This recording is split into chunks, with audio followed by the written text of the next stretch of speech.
મહત્વપૂર્ણ સમાચાર આવી રહ્યા છે। ગુજરાતમાં આવતીકાલે 20 જિલ્લામાં મોક ડ્રીલનું આયોજન કરવામાં આવ્યું છે। કેન્દ્રીય ગૃહ મંત્રાલયે મોક ડ્રીલના આદેશ આપ્યા છે।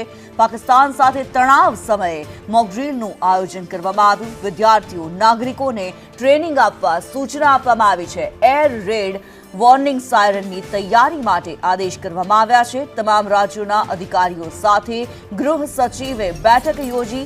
ગાંધીનગરથી મુખ્ય સચિવ સહિત અધિકારીઓ જોડાયા હતા। Civil defence DG Manoj Agarwal પણ જોડાયા, જ્યારે મુખ્ય સચિવ પંકજ જોશી પણ વિડીયો કોન્ફરન્સથી જોડાયા હતા। સિવિલ ડિફેન્સ સાથે જોડાયેલા અધિકારીઓ પણ આ બેઠકમાં સામેલ રહ્યા। વડોદરા, સુરત, તાપી અને અમદાવાદમાં મોક ડ્રીલ યોજાશે। જામનગર, દ્વારકા, કચ્છ, ભરૂચમાં મોક ડ્રીલ યોજાશે। ગાંધીનગર, મહેસાણા, ભાવનગરમાં પણ મોક ડ્રીલ થશે, ત્યારે નર્મદા, નવસારી, ડાંગમાં મોક ડ્રીલ યોજાશે। યુદ્ધના સમયે નાગરિકોએ શું કરવું તે વિશે માહિતી આપતી આ તાલીમ છે। કલેક્ટર સહિત વહીવટી અધિકારીઓ સાથે બેઠક યોજાઈ છે। બેઠકમાં કલેક્ટર, ડીડીઓ સહિતના અધિકારીઓ જોડાયા હતા। બ્લેકઆઉટ અને કેવી રીતે આ સમગ્ર તાલીમ આપવી તે વિશે ચર્ચા થઈ, ત્યારે જે પ્રમાણે એર રેડ વોર્નિંગ સાયરનની તૈયારીઓ માટે આદેશ કરવામાં આવ્યા છે। કેન્દ્ર સરકાર દ્વારા, કેન્દ્રીય ગૃહ મંત્રાલય દ્વારા જે આદેશ કરવામાં આવ્યા છે, મોક ડ્રીલ યોજાવા જઈ રહી છે। 7 મે આવતીકાલે પાકિસ્તાન સાથે તણાવ સમયે આ મોક ડ્રીલનું આયોજન કરવામાં આવ્યું છે। હિરેન રાવલ મારી સાથે લાઈવ જોડાયેલા છે। હિરેન, વિશેષતઃ ગુજરાતની અંદર પણ મોક ડ્રીલનું આયોજન કરવામાં આવ્યું છે, શું માહિતી? ગુજરાતમાં જે 14 જિલ્લા હતા એમાંથી વધારી અને લગભગ 20 જિલ્લાઓ હવે એની અંદર આવરી લેવામાં આવશે।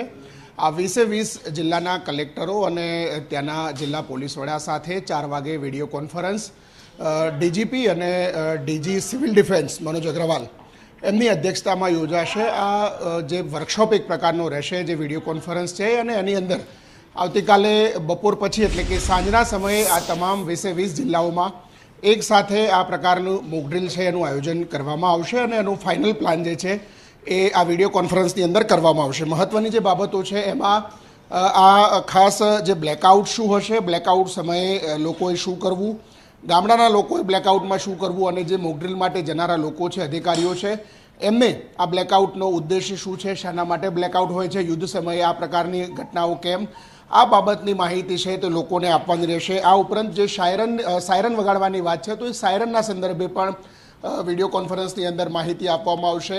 ખાસ બોર્ડરના જિલ્લાઓ છે કે જ્યાં ડિફેન્સની એજન્સીઓ આવેલી છે, નેવી સહિતની એજન્સીઓ છે, એમને પણ આ અંગેની સૂચના આપવામાં આવી છે। નેવી, આર્મી, બીએસએફના જે બેઝ છે ત્યાં પણ આ પ્રકારના સાયરન છે તે લગાવવાની સૂચના આપવામાં આવી છે। અને એટલા જ માટે કચ્છ, બનાસકાંઠા, જામનગર, પોરબંદર આ જિલ્લાઓ એવા છે કે જે સરહદી વિસ્તારો છે, પાકિસ્તાનને અડીને આવેલા છે, ક્યાંક જમીની સરહદ નજીક આવેલી છે તો ક્યાંક દરિયાઈ સરહદ નજીક આવેલી છે।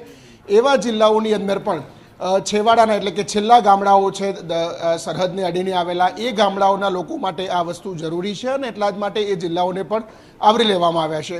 સિવિલ ડિફેન્સની સાથે આ સુરક્ષા એજન્સીઓ પણ જ્યાં જરૂર પડશે તે એમની સાથે મદદ કરશે। સાંજે 4 વાગે યોજાનારી આ વિડીયો કોન્ફરન્સમાં આવતીકાલ સાંજની મોક ડ્રીલને આખરી ઓપ આપી અને ત્યાર પછી સત્તાવાર જાહેરાત રાજ્ય સરકાર દ્વારા એની કરવામાં આવશે। જી, ધન્યવાદ હિરેન આ માહિતી માટે।